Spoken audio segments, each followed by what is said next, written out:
Nutella বাসাতেই বানিয়ে নিতে পারবেন। নিউটেলা, নোটেলা অথবা নসিলা যেই যেটা বলেন না কেন, টেস্ট কিন্তু হয় সুপার ক্লাসি। 1 কাপ চীনাবাদাম আমি চুলাতে ভেজে নিয়েছি। তারপর একটা ছড়ানো প্লেটে কিছু সময় বিছিয়ে রাখবো। ঠান্ডা হয়ে গেলে হাত দিয়ে ঘষে ঘষে এভাবে খোসাটা ছাড়িয়ে নিচ্ছি। তারপরে ব্লেন্ডারে কিছু সময় ব্লেন্ড করে নিয়েছি, দেখতে পাচ্ছেন।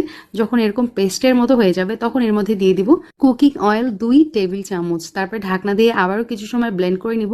যখন এরকম পাতলা কনসিস্টেন্সিতে চলে আসবে তখন আমি কিছু ইনগ্রিডিয়েন্টস অ্যাড করে দিচ্ছি। গুঁড়া চিনি অথবা পাউডার সুগার 1/3 কাপ, আর সামান্য একটু লবণ, তারপরে ভ্যানিলা এসেন্স 1 চা চামচ, আর কোকো পাউডার 3 টেবিল চামচ, আর 2 টেবিল চামচ আমি কুকিং অয়েল ব্যবহার করেছি। ঢাকনা দিয়ে আবারও কিছু সময় ব্লেন্ড করে নিয়েছি, এই ধরেন 30 সেকেন্ডের মতো। তারপরেই তৈরি হয়ে গেছে আমার হোমমেড নিউট্রেলা অথবা নসিলা। দেখতেই পাচ্ছেন এটা কতটা পারফেক্ট হয়েছে। নর্মাল ফ্রিজে এটা 1 মাসের মতো ভালো থাকবে। মাত্র 100 টাকা খরচ করে 1000 টাকা নিউটেলা বাসাতেই বানিয়ে নিতে পারবেন। নিউটেলা, নোটে